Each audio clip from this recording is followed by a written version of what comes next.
چیز ہے یا کمپلسری ہے، لازمی ہے، obligatory ہے، we have to learn this. ہمیں ہر حال میں اس کو لرن کرنا ہے کہ یہ دو چیزیں، یہ دو ڈاکٹرائن آپس میں ہیں کیا؟ آخر ایسا کیا ہو گیا کہ جناب رسالت مآب صلی اللہ تعالیٰ علیہ وآلہ وسلم کو ماننے والے، رسول کریم صلی اللہ علیہ وسلم پر ایمان لانے والے، حضور جان عالم صلی اللہ تعالیٰ علیہ وآلہ وسلم کے آل کے جان کے ہی دشمن ہو گئے؟ ایسا ہی معاملہ کیا بڑھا، کلیش اتنا ہی کیوں بڑھ گیا، نوبت یہاں تک کیوں آن پہنچی کہ معاملہ قتل کے سوا حل ہوتا دکھائی نہ دیا؟ ایسا کیوں ہوا؟ ان اسباب اور ان محرکات پہ ایک طائرانہ، ایک مختصرانہ ہم ویو لیں گے اور ہم یہ جانیں گے کہ یہ کس قدر اہم ہے کہ ہم اس بات کو ڈیسائیڈ کرنا ہوگا، کیٹاگرائز کرنا ہوگا. ہو ایم آئی، میں نیوٹرل ہوں، آپ نیوٹرل نہیں ہو سکتے، انسان نیوٹرل نہیں ہو سکتا. وہ کسی نہ کسی کیٹاگری میں فال کر رہا ہے، اس کی کوئی نہ کوئی کیٹاگری ہے، اس کو اسپیسیفکلی طور پہ ہمیں ہائی لائٹ کرنا ہوگا کہ ٹھیک ہے یہ فلاں شخص فلاں کیٹاگری سے تعلق رکھتا ہے یا میں فلاں کیٹاگری سے تعلق رکھتا ہوں. اعوذ باللہ من الشیطان الرجیم، بسم اللہ الرحمن الرحیم. قال اللہ تعالی المجید قل هل ننبئکم بالاخسرین اعمالا الذین ضل سعیہم فی الحیاۃ الدنیا وهم یحسبون انہم یحسنون صنعا. صدق اللہ مولانا العظیم. قرآن پاک کی اس آیہ مبارکہ کو جس کو میں نے تلاوت کیا، اس میں اللہ جل وعلا اپنے حبیب جان عالم صلی اللہ علیہ وسلم سے مخاطب ہے اور ارشاد فرماتا ہے، ان سے پوچھیں کیا میں انہیں بتاؤں نہیں کہ نقصان میں کون ہے، یعنی کون سا شخص اپنے بزنس کے اعتبار سے، اپنی فکر کے اعتبار سے، اپنے کام کے اعتبار سے سب سے زیادہ لاس میں جا رہا ہے. فرمایا وہ کہ جس کی ساری ایفرٹس، سب کچھ کا ماں حاصل اور فوکس اور مرکز اور مراد یہ ہے کہ وہ دنیا کو حاصل کر لے. اچھا، آپ دنیا کو حاصل کر رہے ہیں اور دنیا آپ سے جا رہی ہے. کیسے جا رہی ہے؟ دنیا وقت ہے. دنیا دو ہی چیزوں کے اندر مقید ہے، ٹائم اینڈ اسپیس. آپ جہاں بھی ہیں ان دونوں چیزوں سے تو باہر نہیں ہیں. تو آپ جسے حاصل کرنے میں ٹائم کو انویسٹ کر رہے ہیں، ٹائم تو آپ کے ہاتھ سے جا رہا ہے. اور اگر آپ نے اپنا ٹائم کسی ایسی چیز میں انویسٹ کر دیا کہ وہ بھی چلا گیا، ٹائم بھی چلا گیا اور جس کے لیے سب کچھ کیا وہ بھی ہاتھ نہ آیا، تو آپ نے کون سا کام ایسا کیا جس سے فائدہ ہوا؟ فی الحیات الدنیا. اور وہ گمان یہ کر رہے ہیں، امیجن یہ کیے بیٹھے ہیں، یعنی وہ بہت اچھا کر رہے ہیں. ایسا ہی ہے، کوئی شخص بیٹھا کلاس میں ہے، کلاس کس چیز کی ہے؟ علم کی کلاس ہے، اور وہ وہاں مستیاں کر رہا ہے اور وہ یہ یقین رکھتا ہے کہ وہ بہت اچھا کر رہا ہے. تو غلط ہے، ایسا نہیں ہے. ہم یحسبون انہم یحسنون صنعا. تو پیارے بیٹو، واقعہ کربلا کوئی قصہ یا کہانی نہیں، وہ دو نظریات کا ٹکراؤ ہے. دو ڈاکٹرائنز ہیں جن کے مطابق کوئی بھی شخص زندگی کو بسر کرتا ہے. ایک نظریہ یہ ہے کہ اللہ میرا خالق ہے، مالک ہے، رازق ہے، اور اسی کے کہنے کے مطابق مجھے جینا ہے. اور ایک نظریہ یہ ہے کہ میرا جسم ہے، میری مرضی ہے، میں خود بخود پیدا ہو گیا ہوں اور میں مطلق العنان ہوں، نہ کوئی مجھے بتانے والا ہے، نہ کوئی پوچھنے والا ہے. میں ایک ایٹم کی طرح ہوں. وہ ایٹم خود بخود وجود میں آ گیا تھا اور پتہ نہیں کیسے آ گیا تھا. اچھا، ایک مرتبہ تو آ گیا تھا، دوبارہ کبھی ایسا نہیں ہو سکے گا، یعنی میں مرنے کے بعد مٹی ہو جاؤں گا. تو اس سوچ اور اس فکر کے مطابق زندہ رہنا، زندگی کو بسر کرنا، یہ یزیدیت کہلاتا ہے. اور اس فکر اور اس یقین کے ساتھ زندہ رہنا کہ اللہ فرماتا ہے ہم پر تمہارا پیدا کرنا لازم ہے، جس طرح ہم نے اب تمہیں پیدا کیا پھر کر لیں گے علینا. اور پھر فرمایا بنانا، جب ہم تمہیں پیدا کریں گے تو یہ تمہارے جو فنگر پرنٹس ہیں یہ غائب نہیں کریں گے، یہ باقی رکھیں گے. انہی فنگر پرنٹس کے ساتھ تمہیں ہائی لائٹ کریں گے اور تم پر واضح کریں گے کہ تم کون تھے. اچھا پیارے بیٹو، اسی سوچ کا نتیجہ یہ ڈیولپ ہوا. جو یزیدی لوگ تھے، یزیدیت تھی، انہوں نے یہ سیٹ ہے وہی حق پر ہے، یعنی جس کے ہاتھ میں چین ہے وہی حق پر. اب کیا کیا جائے؟ اب یوں کیا جائے اس کی مدد کریں. یعنی کوئی کرپشن کر رہا ہے تو اسے روکنے کی ضرورت نہیں ہے. کیوں؟ کیونکہ وہ ڈی سی ہے. اگر کوئی غلط کر رہا ہے تو اس کو روکنے کی ضرورت نہیں ہے. کیوں؟ کیونکہ وہ کسی نواب کا شہزادہ ہے. طاقت ہی حق ہے. اس کے ساتھ ملا جائے، اس کی مدد کی جائے، اسے اون کیا جائے، اسے کچھ دیا جائے اور اس سے کچھ لے لیا جائے۔ اچھا بیٹا، جب کہ اللہ سمیع ہے اور بصیر ہے، آپ میں سے کس کس کو یہ یقین حاصل ہے؟ آپ سب، مجھے امید ہے مسلمان ہی بیٹھے ہوں گے، کہ کون سا بیٹا یا بیٹی یا کوئی شخص ایسا ہے جو جب سے پیدا ہوا تب سے لے کے اب تک کوئی لمحہ ایسا گزرا کہ جب آپ کو اللہ نہیں دیکھ رہا تھا؟ کوئی لمحہ ایسا گزرا؟ اچھا، تب سے لے کے اب تک کیا کوئی لمحہ ایسا گزرا جب آپ کو اللہ سن نہیں رہا تھا؟ اچھا، تب سے لے کے اب تک جب سے آپ اس دنیا میں آئے کوئی لمحہ ایسا گزرا کہ اللہ آپ کو نہیں جانتا تھا؟ اچھا، تب سے لے کے اب تک کوئی لمحہ ایسا گزرا جو آپ کے دل میں تھا اللہ اس سے بے خبر تھا؟ کبھی ایسا نہیں ہوا۔ اور بطور مسلم یہ ہمارا یقین ہے کہ کوئی لمحہ، کوئی گھڑی ایسی نہیں ہے جس میں ہمارا رب ہمیں جانتا نہیں، ہمیں سنتا نہیں، ہمیں دیکھتا نہیں، ہمیں پہچانتا نہیں۔ اچھا، اس سوچ اور اس فکر کے نتیجے میں جو فکر اور ڈاکٹرائن جو نظریہ ڈیولپ ہوا وہ یہ ہے، حق ہی طاقت ہے، حق ہی کا ساتھ دیا جائے، حق ہی کی اتباع کی جائے، اور حق پر ثابت قدم رہنے کے لیے اگر ہمیں ظاہری طور پہ کوئی قربانی بھی دینی پڑے تو بھی پریشان نہ ہو۔ کیوں؟ کیونکہ ہمیں زندگی دینے والا ہی خوب جانتا ہے کہ ہم میں سے زندہ کون ہے اور مردہ کون ہے۔ فرمایا وَلَا تَقُولُوا لِمَن يُقْتَلُ فِي سَبِيلِ اللَّهِ أَمْوَاتٌ بَلْ أَحْيَاءٌ وَلَٰكِن لَا تَشْعُرُونَ، کہ جو میرے راستے میں مار دیے جائیں انہیں مردہ مت کہو۔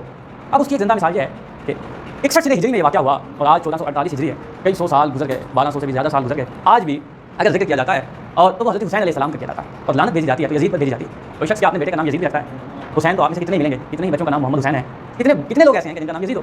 تو اللہ تعالیٰ ارشاد فرماتا ہے کہ اے حبیب صلی اللہ تعالیٰ علیہ وآلہ وسلم، ان سے فرما دیجئے کہ جب ہم انہیں اٹھائیں گے تو ان سے ہر چیز کا حساب لیں گے۔ اب فرمایا کہ اگر وہ ہمارے راستے میں ظاہری طور پہ انہیں نقصان بھی پہنچا دیا جائے تو کائنات کس کی ہے؟ جو قارون ہے وہ، اس کو پیدا کرنے والا کون ہے؟ یزید کو پیدا کرنے والا کون تھا؟ قارون کے خزانوں کا مالک کون ہے؟ قارون کو مال کس نے دیا؟ اچھا، نہ یزید اللہ کے قبضے سے باہر ہے، نہ حسین اللہ کے قبضے سے باہر ہے، نہ یزید اللہ کے ملک سے باہر ہے، نہ حسین اللہ کے ملک سے باہر۔ ہر ایک ملک الہی میں ہے، اللہ ہی جل وعلا کی پکڑ اور اس کے قبضہ و اختیار اور اس کی قدرت میں ہے۔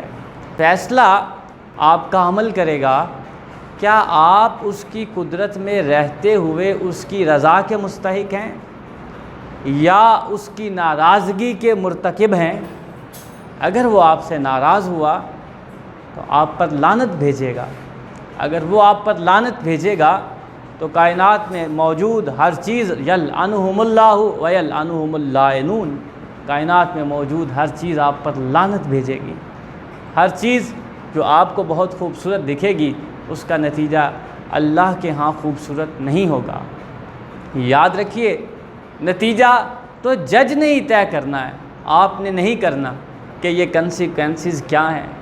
یہ وہی طے کرے گا جس کی وہ فیلڈ ہے، جس کا وہ ایکسپرٹ ہے، اور آپ کو پیدا کرنے والا، آپ کا صانع، آپ کا خالق اور آپ کا مالک، اس کائنات میں موجود ہر چیز کا مالک کوئی اور نہیں، وہ اللہ ہے۔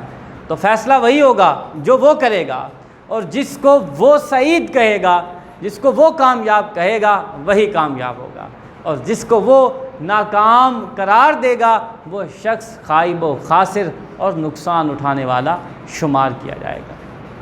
پیارے بیٹو، یزید اور یزیدیت، اس کا جو سب سے نمایاں اور بہت واضح عنصر ہے وہ خیانت ہے، اور حسینیت کس چیز کا نام ہے؟ جب مال غنیمت بڑھتا تو ایک عام سا شخص، تیسرے چوتھے پانچویں درجے کا شہری، وہ بھرے مجمع میں خلیفہ وقت سے پوچھتا کہ آپ نے جو کپڑا دیا تھا ہمیں، میرے حصے میں جو غنیمت کا کپڑا آیا تھا، میرا تو اس سے کرتا بھی نہیں بنا اور آپ نے پورا لباس ہی بنا لیا ہے، تو یہ کہاں سے آ گیا ہے؟ اچھا، وہ ناراض نہیں ہوتے تھے کہ یہ اس نے کیوں پوچھ لیا، وہ اس کا جواب دیتے، اور جواب دیتے ہوئے اپنی توہین اور حتک محسوس نہ کرتے۔ یہ حسینیت ہے۔ اور اس کے برعکس یہ بدبخت وہ پہلا شخص تھا جس نے اس سارے نظام کو درہم برہم کر دیا، اس سارے نظام کی بنیادوں سے اس کو ہٹا دیا، اور یہ وہ پہلا شخص تھا جس نے اس بات کے اوپر سوال کرنے والوں سے حق کے سوال چھین لیا، زبان کاٹ دی، قلم روک دیا اور جبر اور بربریت پر اتر آیا، لوگوں سے حق زندگی چھین لیا۔ اب جب اس بدبخت نے یہ فعل بد کیا، یہ واقعہ کربلا رونما ہوا، تو مدینہ شریف میں احتجاج ہوا، لوگوں نے احتجاج کیا، اہل ایمان نے، صحابہ نے، کہ یہ تم نے اچھا نہیں کیا۔ اس نے کہا اچھا، چونکہ اس کا نظریہ یہ تھا کہ طاقت ہی حق ہے، مائٹ از رائٹ، میرے پاس طاقت ہے، جو چاہے کروں، جو سوچوں کروں۔ اب اس نے کہا اچھا، تو یہ وہ بدبخت پہلا، یہ بھی بدبختی اس کے حصے میں آئی کہ مدینہ شریف اس کی عزت کو پامال کرنے والا، اس کے شہریوں کو قتل کرنے والا اور مدینہ کی بے حرمتی کرنے والا بھی یہ پہلا ملعون ٹھہرا۔ اب اس کے بعد مکہ میں احتجاج ہوا، اس نے کیا کیا، لشکر روانہ کیا اور مکہ کے کعبہ کے غلاف کو آگ لگوائی، اس کے اوپر تیر پھینکے۔ جب ہی کعبۃ اللہ جل رہا تھا، اسی دوران یہ بدبخت کولنج کے مرض میں مبتلا ہوا اور اس دنیا سے چلا گیا، اور جاتے ہوئے یہ پیغام دے گیا کہ میں باطل تھا، میں باطل ہوں، جاء الحق وزہق الباطل ان الباطل کان زہوقا۔ یاد رکھنا، جو شخص بھی باطل ہے، جھوٹا ہے، کاذب ہے، جھوٹ کا اللہ کے ہاں کوئی وجود نہیں ہے، وہ نہیں تھا، نہیں ہے، نہیں ہوگا، اور سچ کل بھی تھا، سچ آج بھی ہے، اور سچ ہی کا وجود اللہ کے ہاں موجود ہے۔ چونکہ اللہ سچا ہے، تو جو سچا ہے، اللہ فرماتا ہے کونوا مع الصادقین، سچوں کے ساتھ ہو جاؤ، جو سچوں کے ساتھ ہو جاتا ہے اللہ اسے قائم و دائم فرماتا ہے۔ تو اس کی کرپشن کے 3 میجر ایریاز جو ہیں وہ مالی کرپشن ہے، اخلاقی کرپشن ہے، اور اس کے بعد سیاسی کرپشن ہے۔ مالی کرپشن کیا ہے؟ اللہ تعالیٰ نے آپ کو ایک نظام دیا ہے، جیسے آپ پتہ نہیں کیا پڑھتے ہیں۔ آج میں جب ایک بچے کو پڑھا رہا تھا تو سوچ رہا تھا کہ شاید وہ مسلمان جو اس روئے زمین پر زندہ ہے اور وہ سمجھتا ہے کہ وہ کچھ جانتا ہے اور وہ کتاب اللہ کو نہیں جانتا، تو اس کا دعویٰ غلط ہے، کیونکہ کوئی بھی چیز جس کا مین فنکشن جو اسے کرنے کے لیے بنایا گیا ہے، اگر وہ اسے ہی نہیں جانتی، اسے ہی پرفارم نہیں کرتی، تو اس کی باقی چیزیں تو ایکسٹرا آرڈینری ہیں یا وہ اضافی چیزیں ہیں۔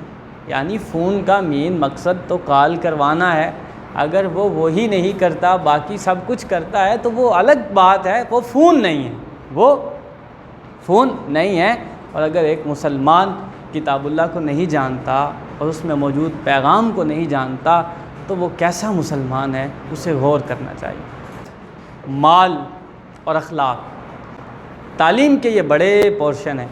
اگر تعلیم آپ کو شعور نہ دے تو کبھی شیشے میں کھڑے ہو کر خود کو دیکھنا اور سوال کرنا، کہیں آپ میں نقص ہے یا جو آپ نے پڑھا ہے اس میں نقص ہے، آخر آپ بدلے کیوں نہیں؟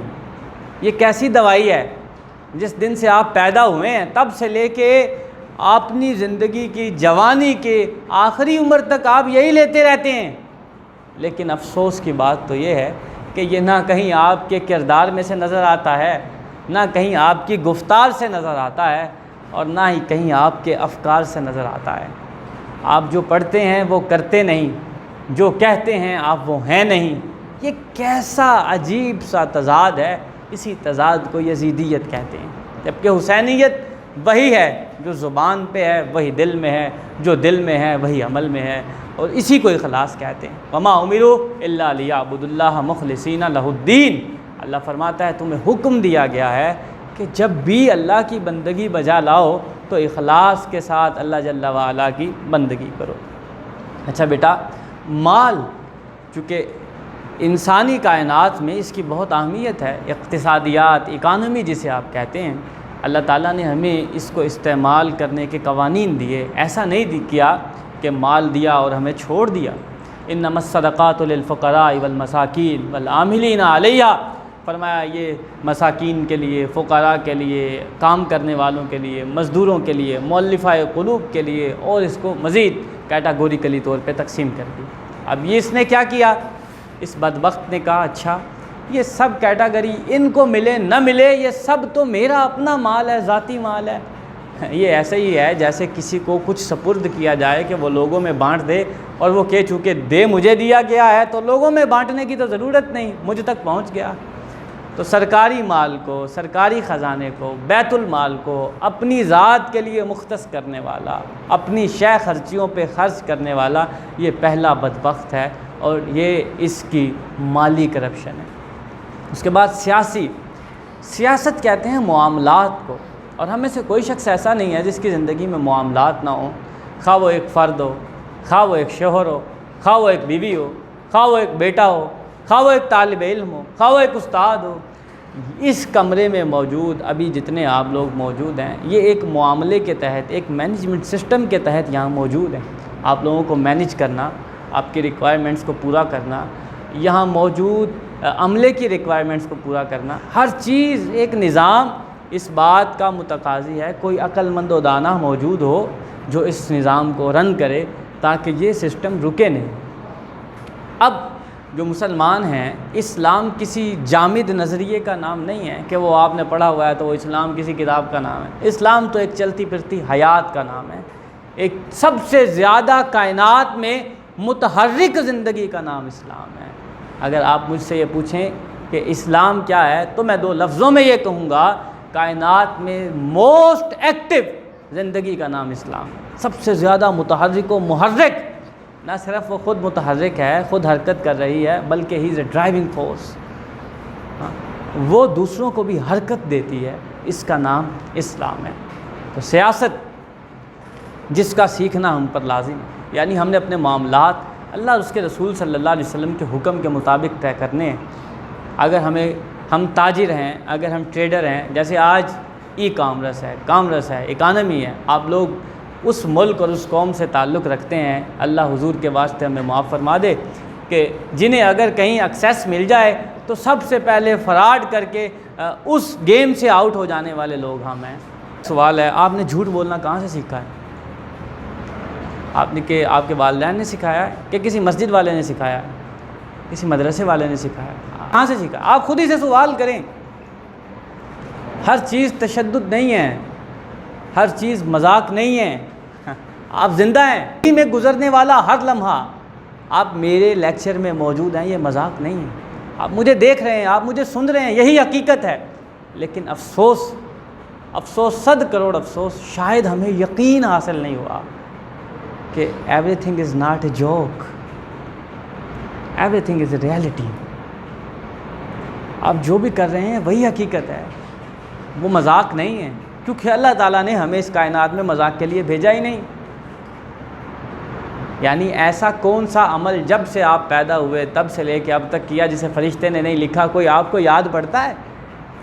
کوئی ایسا کام بھی آپ نے کیا ہو جسے کہیں نوٹ یا کوٹ نہیں کیا گیا، جو ریکارڈ میں موجود نہ ہو؟ اللہ فرماتا ہے فَمَن يَعْمَلْ مِثْقَالَ ذَرَّةٍ خَيْرًا يَرَهُ وَمَن يَعْمَلْ مِثْقَالَ ذَرَّةٍ شَرًّا يَرَهُ۔ تو آپ نے ذرہ دیکھا کس کو کہتے ہیں؟ جب سورج نکلا ہوتا ہے تو روشن دان میں آپ دیکھتے ہیں کہ لائٹ کے اندر چھوٹے چھوٹے آرٹیکل نظر آ رہے ہوتے ہیں، اسی کو ذرہ کہتے ہیں۔ تو اگر آپ نے کچھ اتنا سا بھی کیا ہے، وہ اچھا کیا ہے تو بھی نوٹڈ ہے، اور اگر کچھ برا کیا ہے تو بھی نوٹڈ ہے۔ تو اس بدبخت نے کیا کیا؟ ان معاملات کو اس نہج اور اس طرز سے پھیر دیا جو اللہ اور اس کے رسول صلی اللہ علیہ وسلم نے دیے۔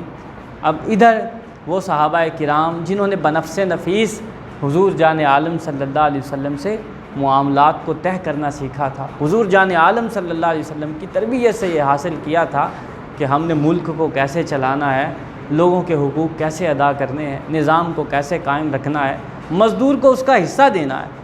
اب اس نے کیا کیا؟ ان تمام لوگوں کو ہٹایا اور اس کی جگہ جیسے ایک نااہل اور چور آ گیا تو اس نے کہا دروازہ کھولو، چونکہ ڈرائیونگ فورس میرے پاس ہے تو باقی سب کو بھی اندر کر دو، اور جتنے اچھے لوگ ہیں ہم سب کو باہر نکال دو۔